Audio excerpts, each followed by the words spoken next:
Can you imagine that in 10 years when we are sitting here, we have an implant in our brains and I can immediately feel, because you all will have implants, and we measure your brain waves, and I can immediately tell you how the people react, or I can feel how the people react to your answers. Is it imaginable? I think that is imaginable. I think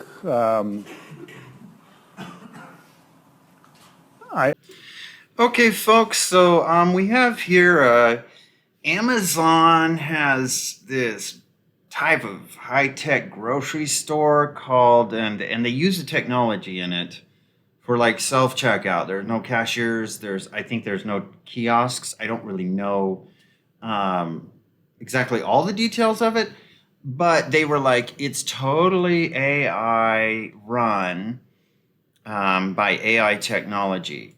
And it's been discovered that it is actually just 1,000 anonymous Indians, and that's the AI part, right?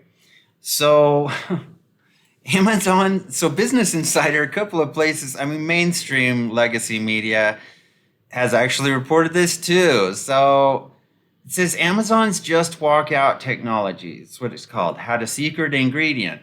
Roughly 1,000 workers in India who review what you pick up, set down, and walk out of its stores with. The company touted the technology which allowed customers to bypass traditional checkouts as an achievement powered entirely by computer vision. So like just multiple cameras everywhere and sensors and what do they call that? The Internet of Things, which is just sensors on everything. And so they were touting this. But this just walk out technology is actually still reliant on humans. And it was reported on Tuesday, citing an unnamed person who has worked on just walk out technology. So a bit of a whistleblower. About 700 of every 1,000 just walk out sales at this store had to be reviewed by Amazon's team in India by people, anonymous Indians. According to the information, internally, Amazon just wanted 50 out of every 1,000 sales to get a manual check. That's understandable, but it's kind of this day and age where they're just touting all this stuff as, look at our technology. But in reality, you got to have somebody checking it. And so to promote that and then find out, that just, that's pie on their face. So Max Burns, who claims himself as a Democratic strategist. So I don't know what the hell that means. That means there's nothing. That's just kind of an extra 2 words to throw in there to pump yourself up. But at this point, I'd be careful of calling myself Democratic anything because it's not working. It's not working for most of the country. Amazon billed its Just Walk Out stores as some triumph of AI. In reality, it was powered by thousands of low-paid Indian workers manually adding up items in your cart as you shopped. How insanely dystopian. Well, here's the thing too. You can tell he's a Democrat strategist because he's like thousands of low-paid Indian workers. What I've heard though from people in other third world countries, they said these jobs are actually some of the best. Compared to what else there is in a place like India, these are actually pretty good jobs. So I'm not going to buy that. Amazon ditches its Just Walk Out checkouts at its grocery stores. So I guess this is what it looks like. He has a link to Gizmodo, however you say that. So that's what it looks like. Of course, everybody's wearing a mask. Mandate Central. So as I know, I mean, it's probably being tried out in urban areas, I guess. But yeah, you walk in and then it's just all automated. There's like 5 jillion cameras. It is like the essence of surveillance technology. But I get it. It's a trade-off for convenience, whatever. So there was something like this, I guess the Mechanical Turk. Let's see this. And I'm trying to figure this out here, but somebody says, Zarathustra says, the Mechanical Turk was in fact a fraudulent mechanical illusion. Oh yeah, that allowed a human chess master hiding inside to operate the machine.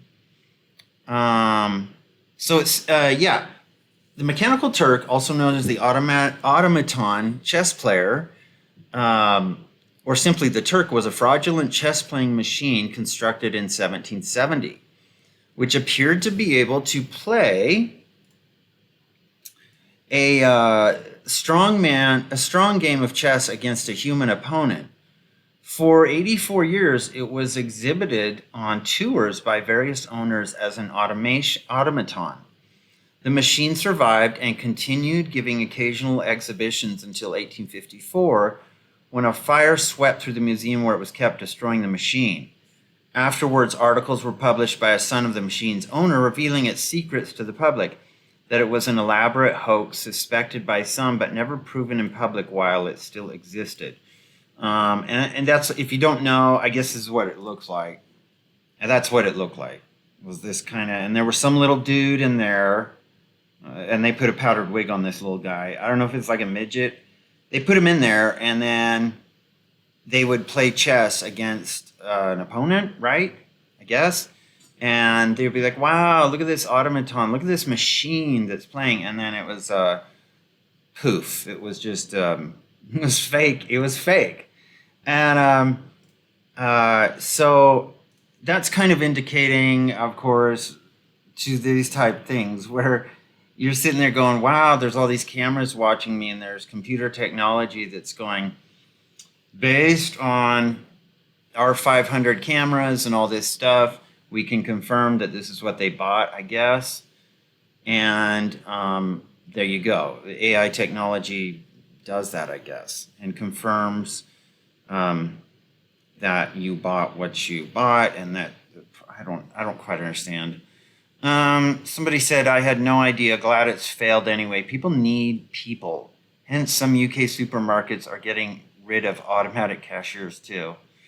I like automatic cashier. I like the self-checkout, tell you the truth. I think it's pretty convenient, but there is, I guess, underneath always some trade-off, isn't there? So, Unreal and Dystopian, Ben Grossman says, I was one of the very first internal beta customers, and I guess they just lied to customers. It feels very weird now knowing real humans were live viewing your every move. That is kind of weird. Once you find that out, that is kind of spooky. Just over half of Amazon Fresh stores are equipped with Just Walk Out. The technology allows customers to skip checkout altogether by scanning a QR code when they enter the, what? It's covered up. When they enter the store. Though it seemed completely automated, Just Walk Out relied on more than, as I said, 1,000 people in India watching and labeling videos to ensure accurate checkouts. The cashiers were simply moved off-site and they watched you as you shopped. I guess they just jumped the gun. They just got too excited, because I've seen some people in here say, well, you know, you have to train an AI, and after a while, after it gets trained, just like a little child or whatever, it'll start to get better and better and better at recognizing things and patterns and ensuring accurate checkouts, as they say here. The problem is, I'm like, okay, fine. But the problem is somebody just got so excited, was like, oh, just don't worry about it. We'll tell them we're not in beta anymore, and we'll just start doing this and promote it as, yes, it's just all computer AI. So it's just kind of a jump the gun thing. But it's funny that they brought up that Mechanical Turk chess playing automaton from 1770. I think that's interesting because it's kind of a similar thing. It's like the Wizard of Oz, man. There's all this smoke and mirrors and big green domineering guy with a big deep voice and scary, and then, you know, you open up the curtain and it's this little old man.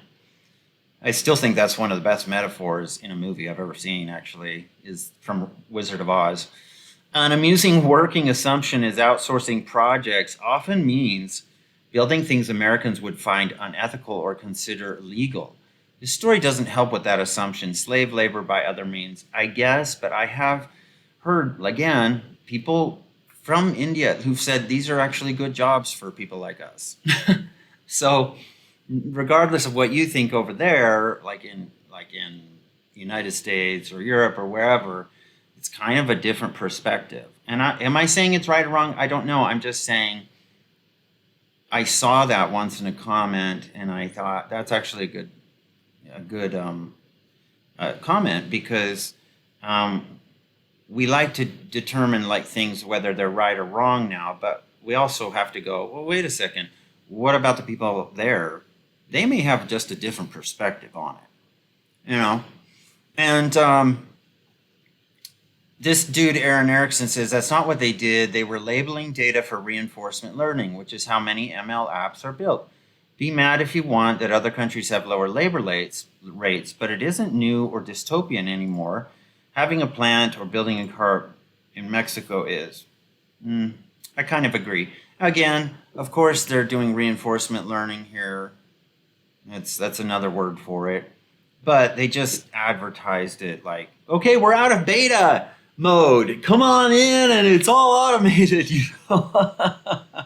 And then you get things that refer back to like the Mechanical Turk automaton. It's kind of interesting, isn't it?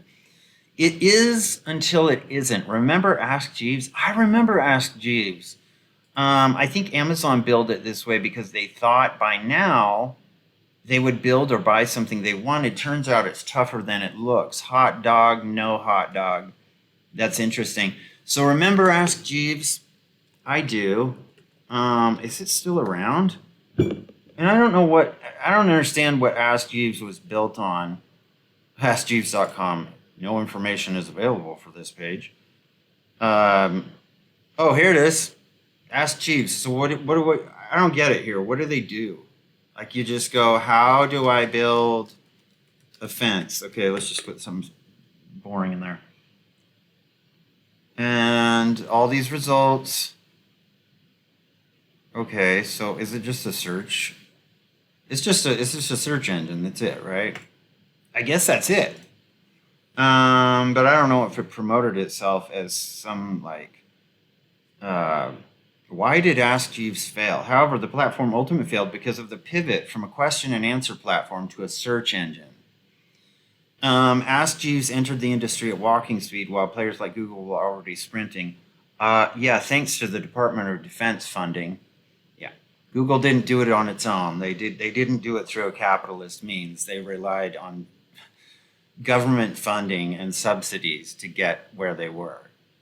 To become a monopoly, that's most monopolies, that's how they do it. So yeah, I guess it kind of had that thing, and essentially all it was just a search engine. Seemed like magic, I guess. I never thought it was. I think you're confusing, whatever. Artificial Indians, AI, anonymous Indians, humanimous shopping. If you follow the link that said there's 1,000 Indians, you'll find they're just confirming and training the data. Well, yeah. Andrew shows this picture. Founders, these are the founders, hoping people didn't dig into this 1,000 Indian employees inside your black box thing too deep. Pretty much. It's all framing. Amazon creates paid jobs for Indians who provide crucial training data for future automation. So I guess that's what it is. What a charade. How do you see that? The Jetsons turned out to be the Flintstones. I love that. That's a great comment. Yeah, so we're kind of seeing the Wizard of Oz, the guy behind it. He's just moving levers and gears, and there is a human behind it. This reminds me of that chick, the Theranos thing.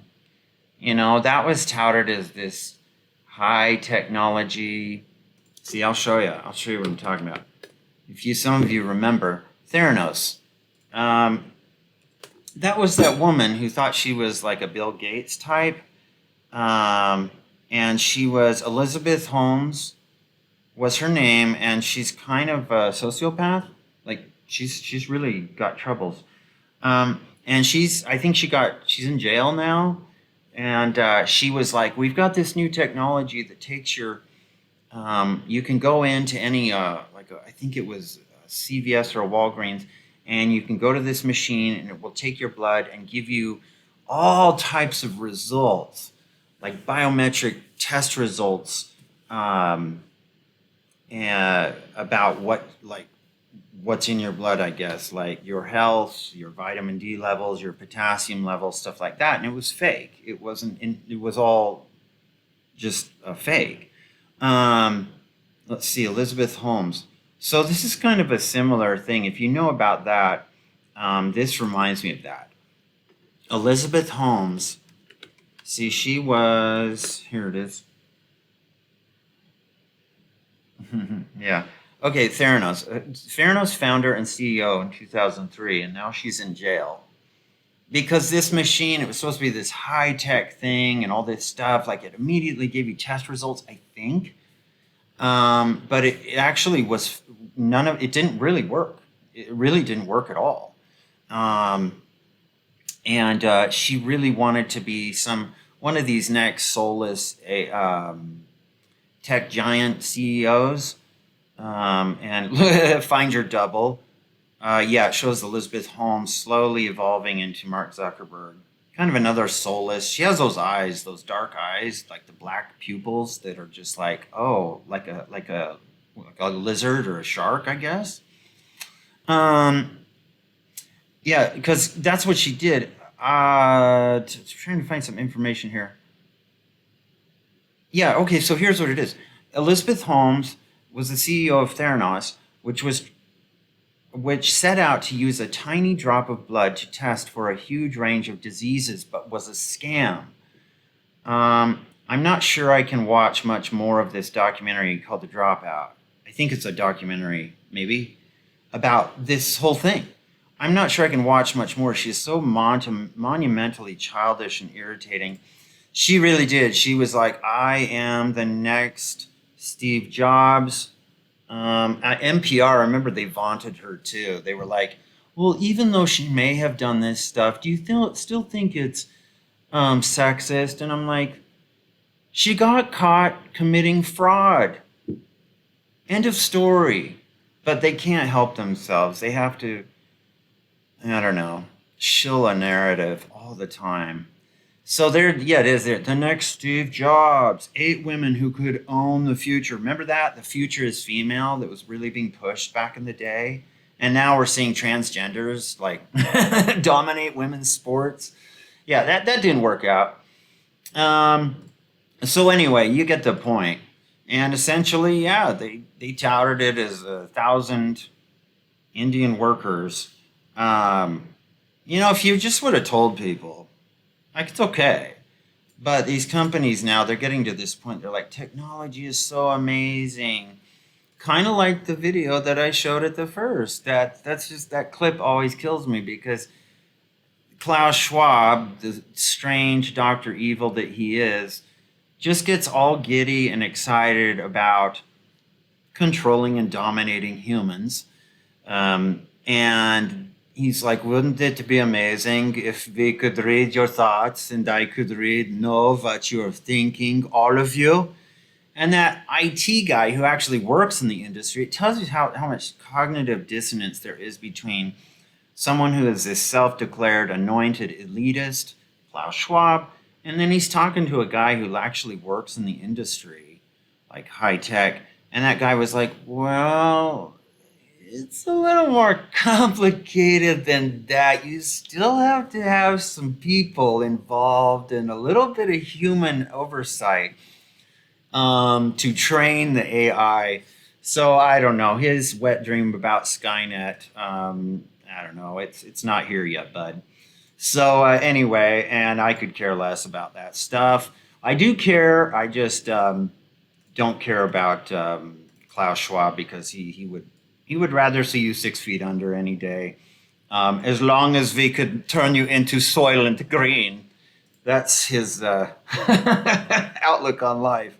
Anyway, let me know what you think. I thought this was kind of interesting, kind of a little funny. display of a bit of fraudulent stuff going on here is the way it was advertised. But if you're going to stay in beta mode, just let us know that you're going to stay in beta mode. But anyway, folks, thanks for watching. I will talk to you later. And please subscribe if you can, and I will talk to you later. Bye.